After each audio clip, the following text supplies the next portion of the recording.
power, finite source, finite amount of energy which is available from the source, and the nonlinear terms which will be definitely which will arise when the amplitude increases beyond certain point. Okay, so these are the two things which are, of course, which are to be taken care of in the modeling part, without which we may predict something mathematically, but they may not be realistic. That is, they may not be physically verifiable. Okay, so in today's class we are going to discuss another important aspect of vibration, that is, we'll consider the damping. Okay, so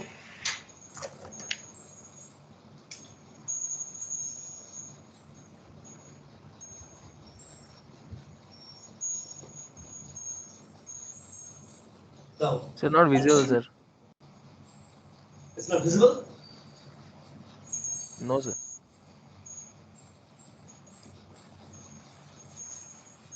here. Okay, sir.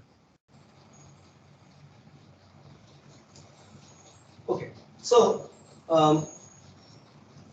when we have a system, then if you have a system like this, a single equilibrium system, the prototype system consisting of a mass and a spring, we have the equation of motion mx double dot plus kx. If there is a force on it, Ft, then this will be equal to mx double dot plus kx equal to Ft. Now, here, when this mass moves, or maybe a system of particles, they move, then there will be some dissipations, okay, dissipation of energy, because there will be some resistance due to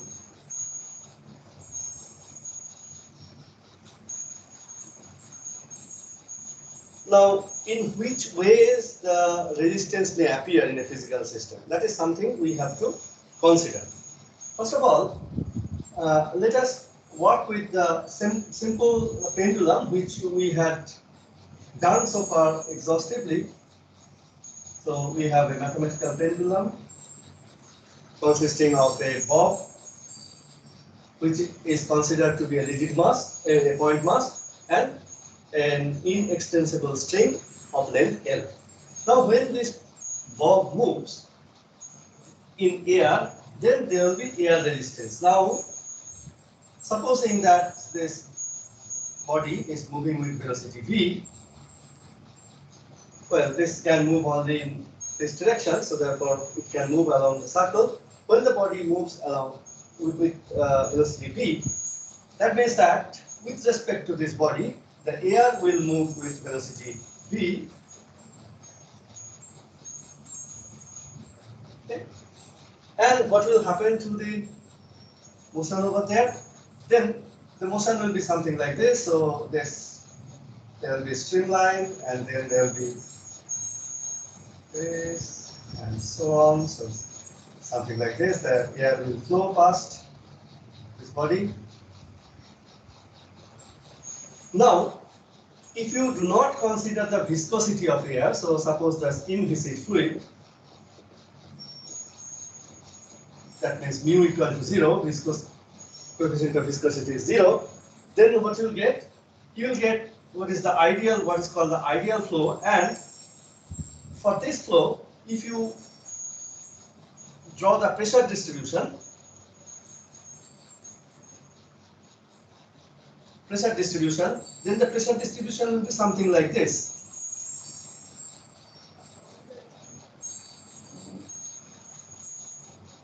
Something like this.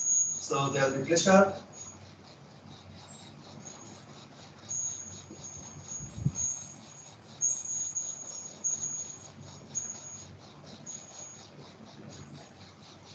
Now, this side there will be high pressure, and this side there will be low pressure. Actually, if you calculate the flow carefully, then using only the Euler's equation, that means the flow equations without any viscosity, you will get negative pressure in this side, but negative pressure cannot occur.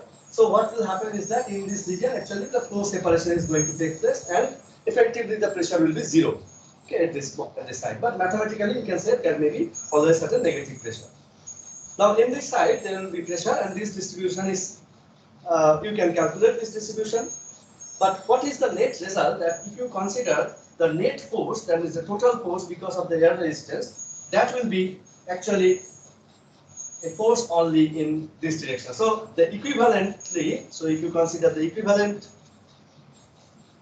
system, then there will be a force F, which is the air resistance force, and this force is proportional to V square or rho V square, the density of air and velocity square. So this V square, this is the total force, okay, acting on that. Now this is for the inviscid fluid when there is a drag force because of the nature of the body. So this body is actually not a streamlined body. So there will be some resistance. This is a drag force. This drag force F, which is known as the pressure drag or form drag. So there will be a drag coefficient, maybe, so we can say CD rho V square. So that may be the drag force, which is CD is the drag coefficient. Now in fluid mechanics, people study what will be the drag coefficient, or that means that what will be the total form drag or the pressure drag on this block body. This body is called block body. Okay. Now, in this particular analysis, we do not consider the viscosity of air. But if the viscosity is taken into consideration, then what will happen here? If you have inviscid flow, then what happens that on this surface, suppose I draw the surface of it, so there will be a slip. Okay, the air will flow, and there is a slip. That means this part, the air which is immediately adjacent to this one may have some velocity. But because of the viscosity, actually this does not happen. So in a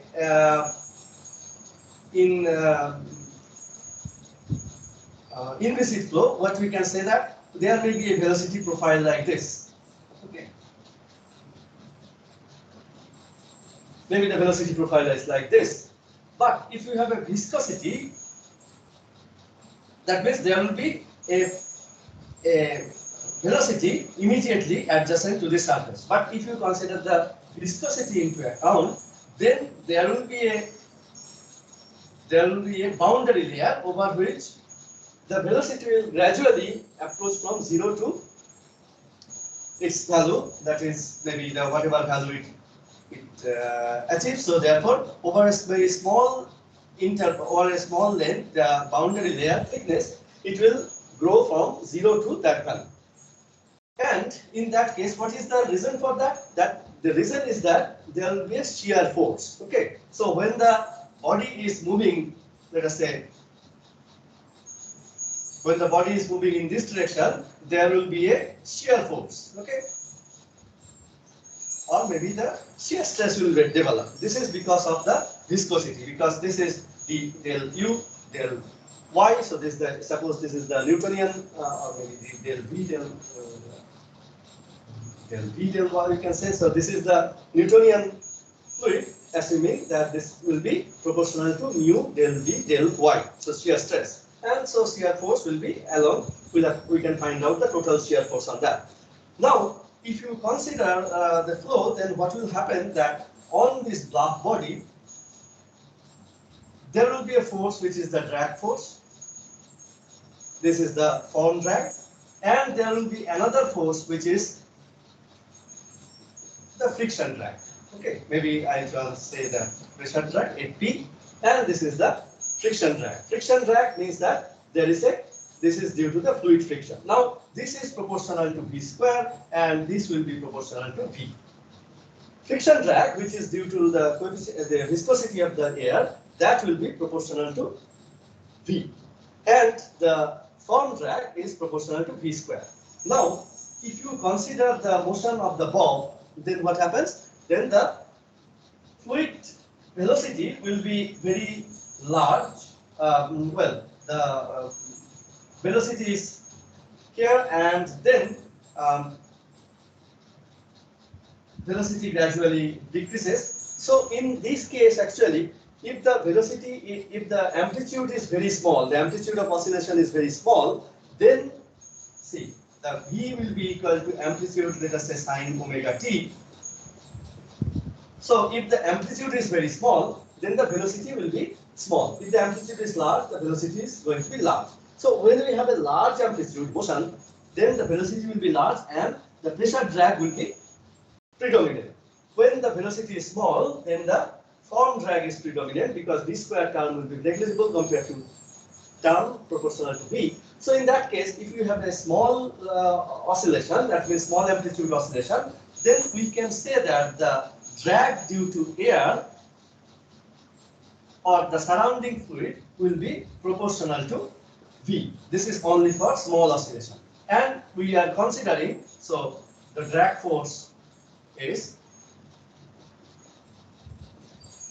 and this direction, this will be opposing the velocity. The drag force will be, actually this is something which is proportional to that, so I'll consider this minus CV. C is constant of proportionality, and this will be actually acting opposite to V. So this is true for small oscillation. This is the this is due to the air drag. For a large oscillation, of course, there will be other terms will be appearing. For large oscillation, we normally consider this is minus C1V minus C3V square and V. Okay, that is proportional to velocity square. So I'll say V magnitude and V, the direction is opposite to that. So why I have written this part, you may think of, it says that it is proportional to V square and its direction is opposite to that of the velocity. So this happens when you have a large oscillation.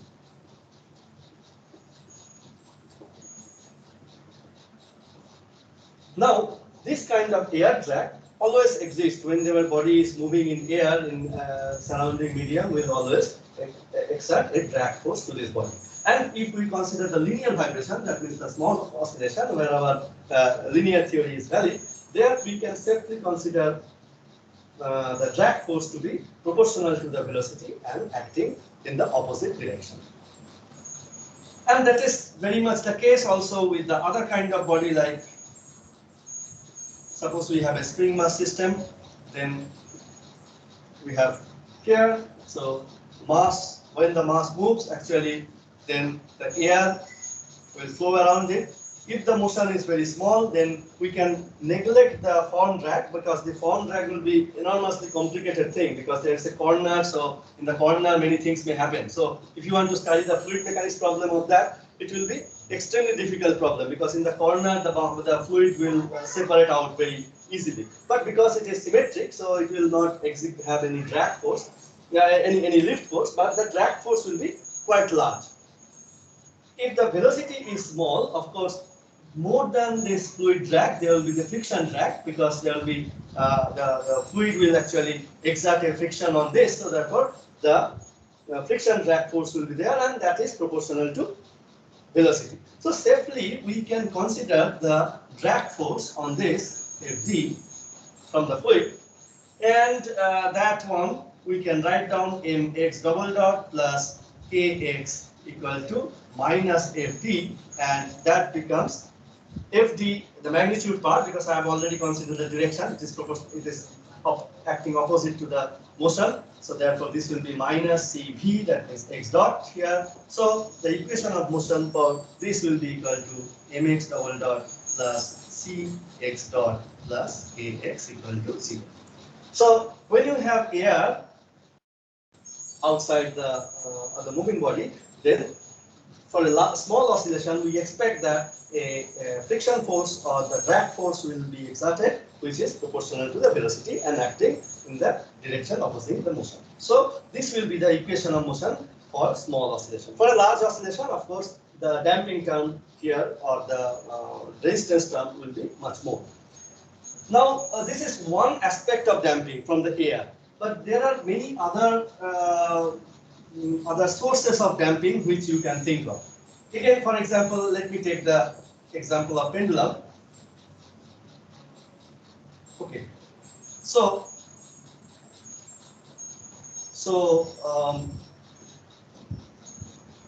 here what happens that well, there will be air damping, air drag will be there. This comes from air.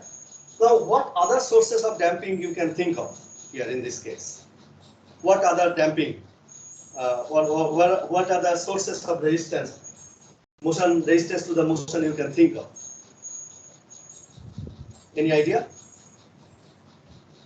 At the joint, Yes? the joint where the A little bit louder, please. at the joint where the string is Right. So here, say what will happen that supposing that whatever be the attachment at this point. So what will happen that suppose this is actually a string wound around it. So therefore, when this moves as a whole, so then there will be a friction torque. There will be friction force between the surface because there is this peg or the cylinder, and around it actually this rope is wound. Okay, and when the rope is moving, then there will be a friction force there because there will be a slip. There may be a slip. Okay, very small slip, but there will be some kind of slip which will exist. And when you have a slip, then there will be the friction force, friction torque. This will be mu times n, mu k times n when the body is moving. And this is the force. So force per unit area you can find out. And this force times, this is the total force, let's say circumferential force, and that is actually multiplied by the radius of this peg. So this will be that is the friction torque acting on that. And this torque you have to consider for the motion, because this torque depends upon the motion. Okay, the motion, this is generated because of the motion. But what I want to say is that although the air resistance may be negligible, but here at this point of suspension there may be some dissipation. Similarly, here also in this case,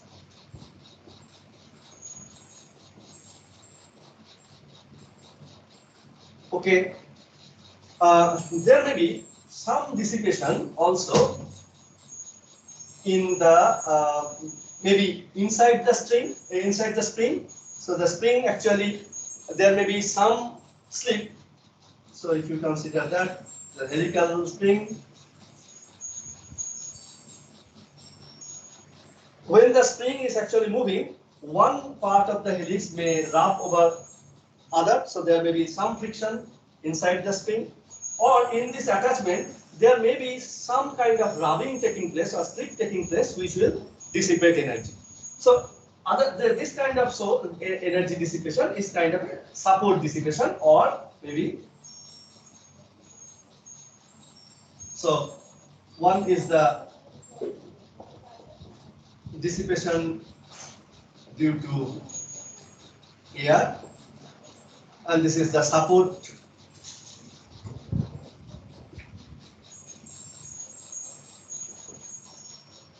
dissipation. And then what other kind of dissipation can take place? Now here in the spring you can see that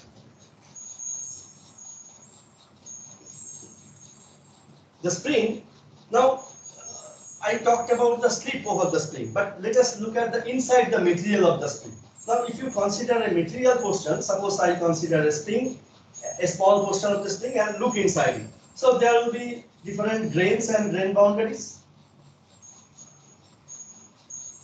So these are the grains and these are the grain boundaries. Now when the spring moves actually, then there may be slip inside the material, that is the grains will rub against each other along the grain boundary. So because of this kind of movement, or there may be other material related approach, material related phenomena also, that will cause dissipation inside the material. So there will be some loss in the material, and that can be seen if you excite the mass for a long time, then you can see the spring is getting hotter and hotter. So therefore it simply says that there is some dissipation inside the material. So this kind of dissipation is called the material dissipation. So that happens in the natural system if you do not do anything. It's not engineered system. But in engineering or in technology, we do we modify the system so that we want to reduce the friction. So in machine parts, for example, we want to reduce the friction, okay, because that will reduce the wear and tear. That will reduce the friction. That means this will reduce the wear and tear of the parts. And how do we do that? How do we reduce the friction between moving parts? We apply lubricant. Okay. So here, when we apply lubricant, supposing that we have a mass over there, and this is moving. This is a moving part, and this is the stationary part. So what we do? We apply oil or lubricant over this surface. Okay, so the thin layer of lubricant is formed. So this is the lubricant is applied. Okay. Now what happens when lubricant is applied? Then see what happens to the surface, that here there is this lubricant, and so the velocity here, because the lubricant has viscosity, so therefore the velocity will be like this. We know, and suppose this is the layer of the height of the lubricant, then the shear force on this, shear stress, will be equal to mu times dV/dA. That means that del V del Y, del V del Y here, and that is the slope. So here it will be mu, because this is linearly varying. We suppose that this is varying linearly, which is of course the case here, and this will be V divided by delta. So that will be the shear stress, the total shear force, and this shear stress on the fluid, it will be in this direction. So therefore the shear stress on the body will be in this direction, right? Tau is acting in that direction. So the shear force on that, so the shear force will be shear force. This will be equal to shear stress times the area of contact. That means the area of the surface, and that will be equal to mu times A divided by delta times P. So this shear force will act on this body. Now see that because of the lubrication, there is a resistance developed, and this resistance is much larger compared to what we have because of the air, or maybe support resistance is maybe quite large, but material damping may be very small if the material is metal. But other kind of material, the damping is quite large. We deliberately introduced high damping material, for example, in composite materials and so, where the damping is purposefully given imparted a large value. Otherwise, for the metal, the material damping is not very large. But main damping comes in the machinery components from the lubricant. Okay. Also, there are devices which are there to introduce damping, to damp out the motion. So this damping, so we'll have the damping dissipation due to lubricant.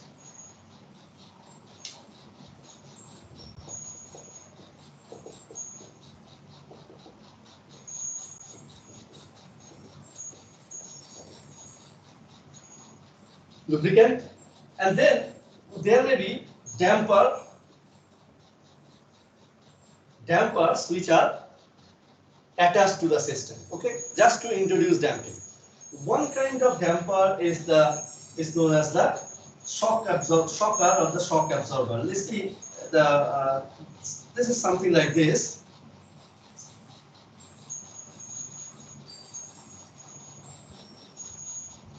We have a closed cylinder filled with oil. So this is filled with oil, and there are pistons, two sides. Usually there is one single piston at one side, but that will cause a little bit problem in our analysis. So therefore, I take two rods. Okay, so this is the movable piston, and on the piston there are holes made. Okay, so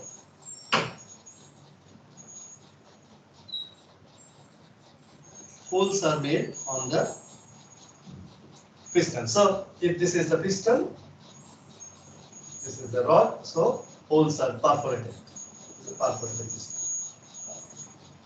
Like this. Now what happens? Suppose we move the piston in this side. Suppose the piston moves in this direction with velocity v. Then what will happen? In unit time, let us say in time delta t, the piston will move here.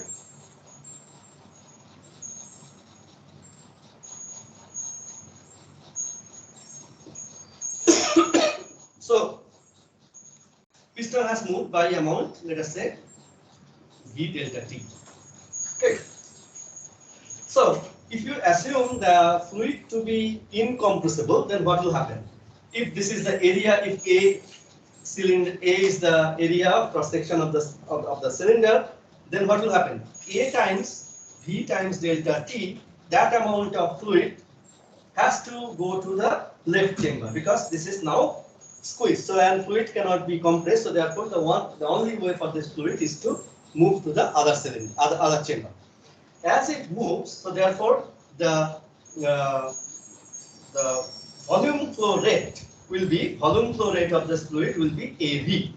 Okay, this is the total volume and rate will be A times V because this is the total volume divided by time. So this amount of volume flow rate will develop, and this volume can develop provided there is a pressure difference. So if this is the pressure inside P naught, then this becomes actually P plus delta P because high pressure is to be developed here, P and P plus delta P. So high amount of pressure is developed. Because of that, there is a fluid flow. So now we know from our fluid mechanics theory, and in fact, Hagen-Poiseuille flow is this kind of flow. If you assume that the pressure difference, so what happens is that the volume flow rate is proportional to the pressure difference. So that means that the pressure difference will be equal to K times some factor that we call lambda times Q and lambda times A times V. So this amount of pressure will be generated. I mean, this is a pressure difference over there. So the force difference. So force will be, so there will be a fluid pressure, this is fluid pressure. So the net force, external, I mean from this side to that side, the difference between the force will be equal to delta P times area of the piston. So A minus, let us say, area of the rod, this times, so therefore lambda A and A minus A rod times V. So this amount of force will be developed. Now what you are saying that when we are trying to move in this direction, move velocity and move the piston in the rightward direction, there is a net force developed F, which is actually proportional to V. Okay. So there is a proportionality constant. I mean, there is a constant. So we now see that the shock absorber is now working in this way. When the fluid is when this is moving towards right, the pressure is developed in the right hand side, right chamber, which is more than that in the left chamber, and therefore there is a net force acting on the piston. And this force actually, you will get that this force is actually becomes a resistance force. So in this kind of shocker or the shock absorber, we have a resistance force, fluid resistance force, that is F is proportional to C V, and this is in the opposite direction. So that much we can see. Okay. Now, so we know the damping is actually arising in a system. There are many ways of damping, because this damping, the most difficult part of modeling is this damping modeling. Stiffness, etc., we know where it is coming from, we can model. Mass is very well can be modeled, it's not very difficult. At a first approximation, we take this to be rigid, and we know the weight of this, mass is proportional to the weight, and then it is not very difficult. But modeling the damping is the most challenging task for an vibration engineer or analyst. Okay, how to model the damping. Now you see, whenever you have a lubricant and whenever the shock absorber, the damping from this kind of engineering systems, this is this is comparatively large compared to the other sources of damping, namely the damping from the air, damping from the material, damping from the support, etc. So we have seen in this class that is there there is a good justification in assuming that for the linear system, the damping will be proportional to its velocity and acts in the opposite direction. So that we are going to consider. Okay, that this thing we are going to consider. This is because this is actually linear. The equation of motion, as I said, that this will be equal to mx dot plus kx, and if we have a force, then this is the equation of motion of the single degree of freedom damped motion. Okay. So you see now C is actually cannot be a negative quantity. If C is negative quantity, then there will be, so C is a constant. And this constant is greater than 0. Why it is greater than 0? Because otherwise it will cause a problem, a big problem. I'll explain here. See, suppose we have a spring mass system. Okay, what is the net energy of this? Okay. What is the net energy? Kinetic energy will be half. So this is E will be half mx dot square plus half kx square. Okay, right. And then the rate of change of energy, so dE dt, what will be that? This will be m, if you differentiate, this will be mx dot, mx double dot plus kx x dot, right? And this will be mx double dot plus kx times x dot, and this will be equal to Cx. So this is, you see that Ft minus Cx dot x dot. So Ft x dot minus Cx dot square. Now you see that how the energy of the system changes. The total energy of the system is this, and the rate of change of this energy. Now, what does our conservation of energy say? That the net amount of energy, the change in the amount of energy inside, this will be due to, well, it can have two parts. From the source of excitation, some amount of energy is drawn, and we can easily recognize that this is the power drawn from the source, because force times the displacement. So this is the power. So here the excitation is taking place. So therefore the source is giving power Ft x dot. The other part, this is the energy which is going out of the system.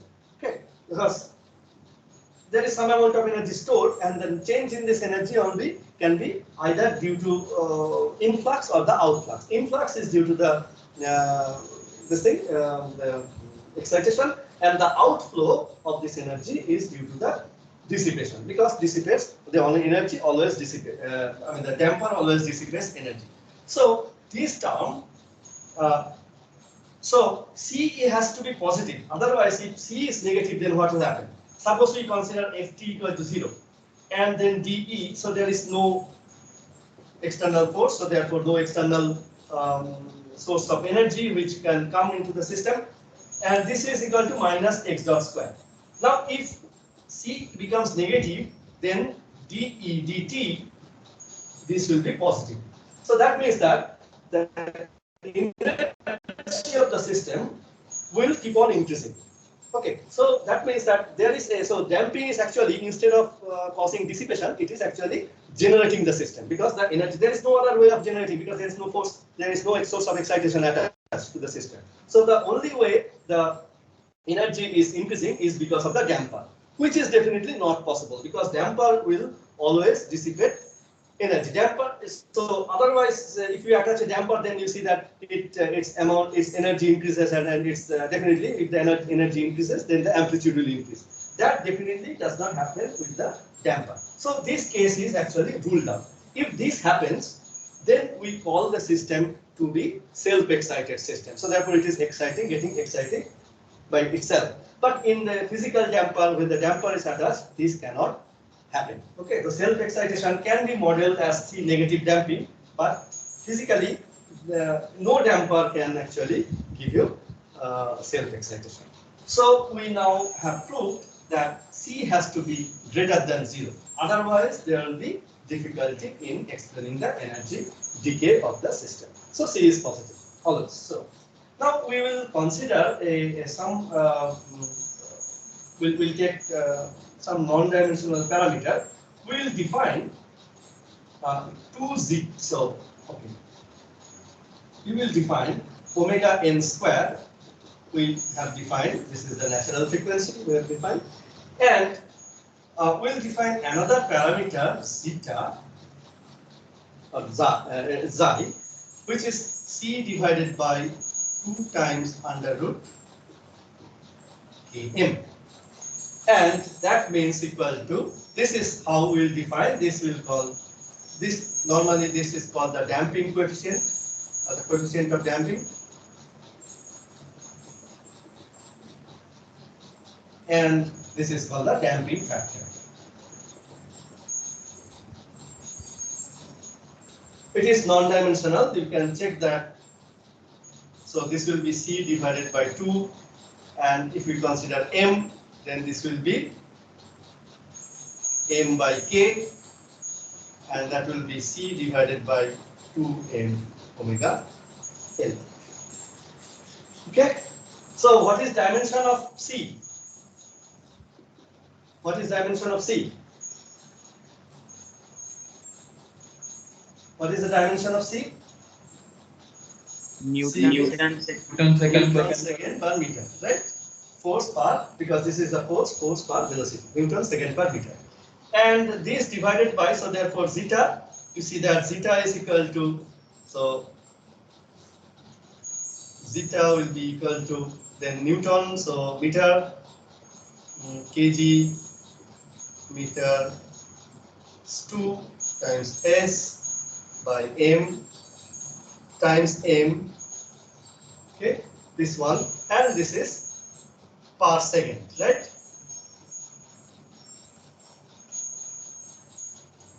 Isn't it dimensionless? Yeah. Isn't zeta dimensionless number? Which one? Zeta is dimensionless.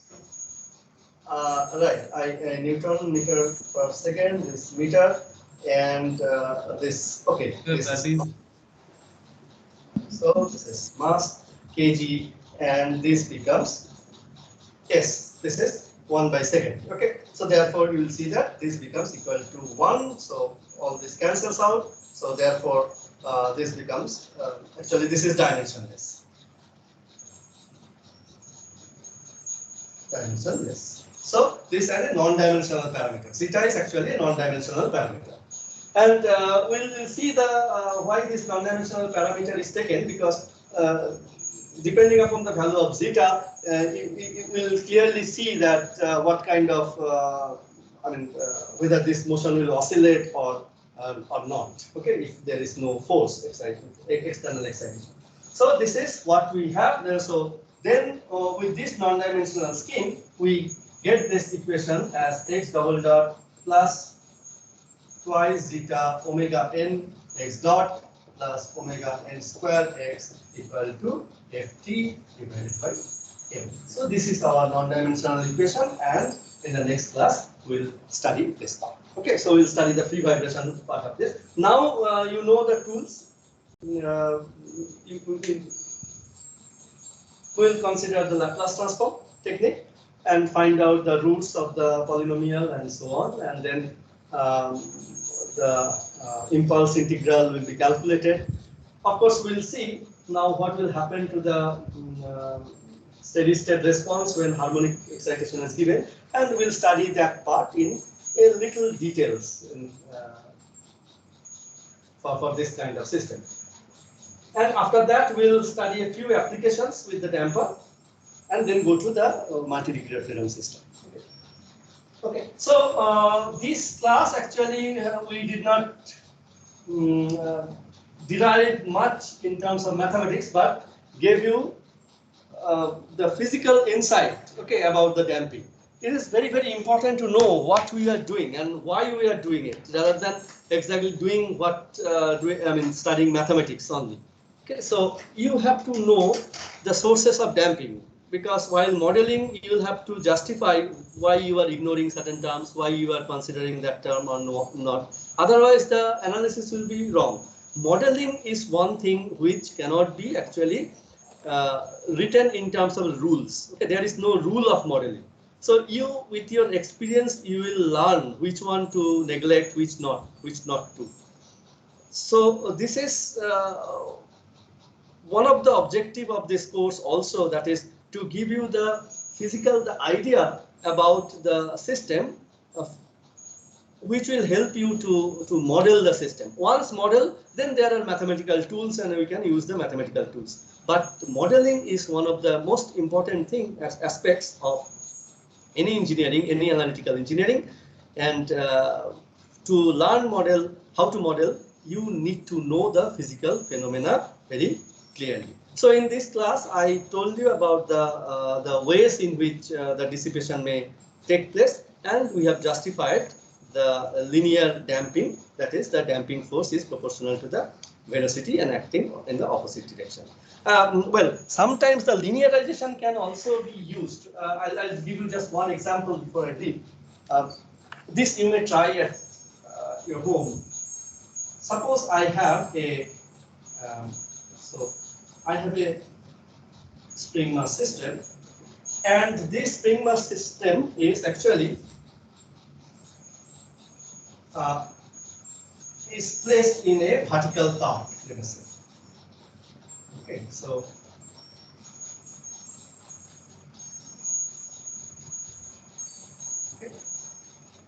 try to understand the system. So this is a vertical box, this is kept, and this mass, this one, is moving with velocity v0. So entire part is moving in the velocity v0. Now, in the other side of the mass, there is there is a way. So I'll consider the other part. So this is the front view, and the side view will be this one. Suppose.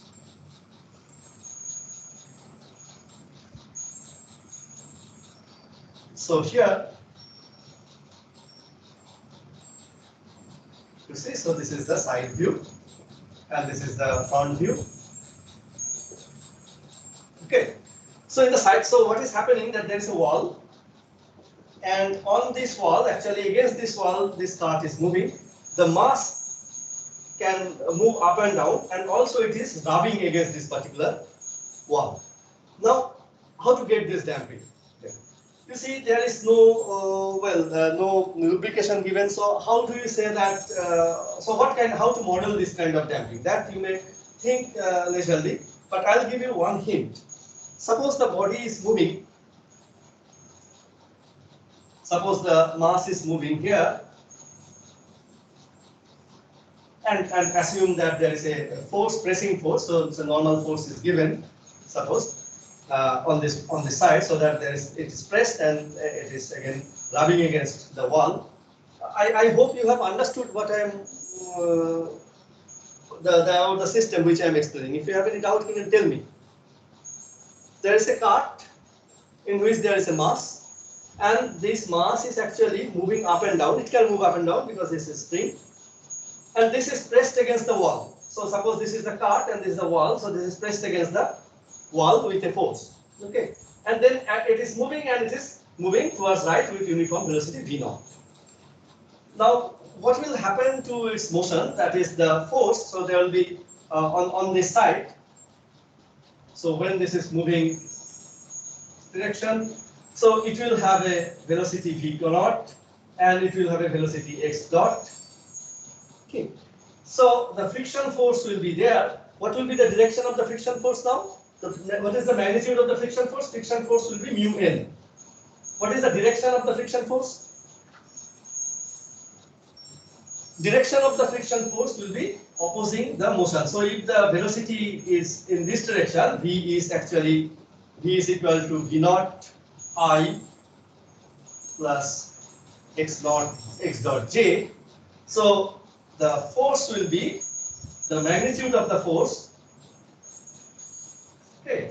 So this is the velocity direction. So the force will be here, will be mu n times the mu n, and the magnitude is this one, and the direction will be in hat, which is equal to mu n v divided by magnitude of v. Okay, so this one will be equal to mu n with a negative sign. V is v naught I plus x dot j, and this divided by under root v naught square plus x dot square. So in the vertical direction, you see the force will be the dissipation force in the vertical direction, because that is what will cause the damping, and this will be equal to minus mu n and x dot divided by v naught square plus x dot square. So this amount of dissipative force will be acting on this side. On the other side, of course, in the x direction there will be a damping, but that is not essential for this vibration, because that will cause actually drag to the car. So we'll have to apply a force just to move it with uniform velocity. Otherwise, if you leave it, then it will stop. The car will stop. But we are driving with certain velocity, with a certain force, so that the uniform velocity is maintained. So this amount of force will be there, and you can say that if you linearize this part, if x dot is small compared to v naught, suppose it's moving with a very high speed and the motion is small, so therefore this is approximately equal to minus mu n x square. V. So this will be the approximately the linear velocity component. But essentially this velocity is not, this dissipation is non-linear dissipation, but it can be approximated as a linear dissipation. So so dissipation can occur in many ways. So here there was no lubricant, nothing. There was a friction force. Dry friction force is actually, it does not give you a linear damping. So if you can consider only a rubbing of two bodies against each other, so let us say if you have this one and there is a, suppose this is a rough surface, so you see that the friction force here, this will be m, so mx double dot plus ax and this will be the friction force, and the friction force Fd, dissipation force, this will be equal to, what will be that? This will be equal to mu times n times signum of x dot. So it will always oppose the motion. So this one you cannot actually linearize, because if you see Fd, the it will be something like this. When x dot and Fd, x dot is positive, this will be mu n. When x dot is negative, this will be minus mu n. That has to be so, because otherwise it will not lead to complete dissipation. So this is how the friction damper, the dry friction damper will look like. It is not possible to linearize the system. Okay, it is absolutely non-linear system. But the other system which I have shown, that is moving with uniform speed and then it is oscillating, there can be linearization possible, and we can have some kind of approximate viscous damping. Okay, we call the damping proportional to velocity as a viscous damping because mostly this is due to the viscosity of the medium. That either this is lubricant or the shock absorber fluid or the air, viscosity of the air, and that is why we call it a viscous damping. The dry friction damping, which is definitely not a viscous damping, there is no viscosity here in this. There is only the rubbing of one surface against the other, and there you will see that linearization is not possible. And this Our dry other friction- class has started, sir. yeah, dry friction damping is essentially non-linear. Okay, good. So I'll stop here now, and in the next class we'll talk about the free vibration later on. Okay, good. So if you have any class, you may leave out. Otherwise, if you want to ask me any question, any doubt, you are here. So I'm here. You may kindly ask me. Sir, is there any textbook from which we can get the mathematical preliminaries involved also for the understanding of vibrations? Mathematical Preliminaries required. preliminaries. I mean, like okay. You can read the book by Kreyszig, Erwin Kreyszig, Advanced Engineering Mathematics. Okay, so this mathematical preliminaries will be available in any mathematics book, and in IIT we follow this Kreyszig as kind of a text. Sir, can you just repeat the name of the book, sir? Kreyszig, Kreyzig.